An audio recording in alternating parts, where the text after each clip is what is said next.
Okay, so today we begin with the next unit, Unit 6, in which we'll be dealing about the kinetics of particles. So far, we have dealt with the kinematics. Kinematics was the study of motion of the particles without considering the forces, whereas kinetics is the study of motion of the particles under the action of forces. Again, the entire dynamics of particles is based on the three laws of motion, Newton's three laws of motion. We'll quickly revise one by one. The first law, every body continues in its state of rest or motion unless it is acted upon by an external force.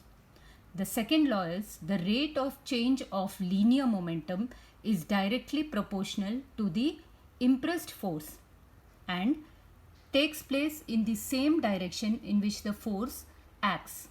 So the rate of change of momentum is given by mv minus mu by t.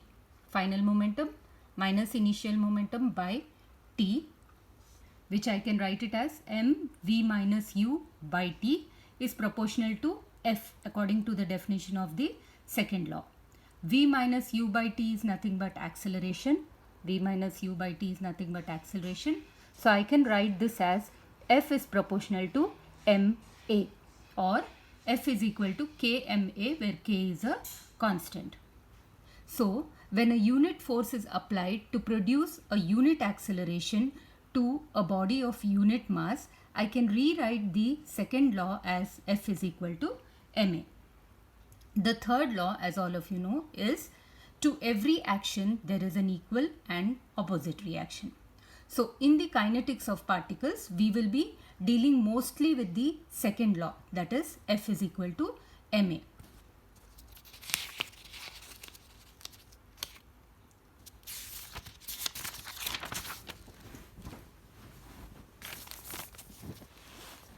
Now, let's understand what is the D'Alembert's principle. D'Alembert's principle is an extension of the Newton's second law. So when there is a body which has number of forces acting on it, more than one force acting on it, then the sum of all the forces can be written as ma. So we can write the Newton's second law as sum of all the forces which are acting on the body is equal to ma, or sum of the forces minus ma is equal to 0. This minus ma is known as the D'Alembert's force. So basically, D'Alembert's force is a resistance to the change in condition of the rest or motion of the body. So D'Alembert's force is nothing but a force, a pseudo force which keeps the body in dynamic equilibrium. So whenever a body is moving with number of forces, then to keep it in dynamic equilibrium, there is a force known as D'Alembert's force, which is this minus ma. Or I can say D'Alembert's force is a force which acts in the opposite direction to the sum of all the forces. So that is the concept of D'Alembert's force. So if you have a particle moving in the xy plane, so there will be forces in the x plane, there will be forces in the y plane. So sum of all the forces in the x plane can be written as max. Sum of all the forces in y plane can be written as may. So the equations of dynamic equilibrium can be rewritten using D'Alembert's principle as forces x minus max is equal to 0, summation fy minus may is equal to 0. We'll now understand this D'Alembert's principles concept for a simple body which is moving on a horizontal surface. Consider a block of mass m resting on a horizontal surface subjected to a force F. So this is the force F which is causing the motion in this direction. So what are the forces acting on this mass? mg downwards, a normal reaction in the upward direction. Force is moving it in this direction. So opposite to the direction of motion, I have frictional resistance, which is given as mu k n. And the D'Alembert's force always acts in the opposite direction, max, in the opposite direction of motion. So we can now write the D'Alembert's equation. first we'll go to the forces in the y direction. Sum of forces in the y direction minus MAY is equal to 0 as per D'Alembert's principle. So what are the forces in the y direction? N minus mg. Upward forces will be positive. So N minus mg is equal to 0 or N is equal to mg. And when you come to x and y direction, always take the forces in the direction of motion as positive. So I'll take F minus mu kn minus max is equal to 0, or I can rewrite F is equal to m mu kg plus ax. This is how I apply the D'Alembert's equation. Now, while solving the numericals, whatever is given to you, whatever body is given to you or an object is given to you in motion, first step is draw the free body diagram of the object. Mark all the forces in x and y direction and then apply Fx is equal to max, Fy is equal to may. So these are basically nothing but the conditions of dynamic equilibrium you are applying to find out acceleration, velocity or any other quantities. We'll just understand a simple example how to solve for some quantities using D'Alembert's equation.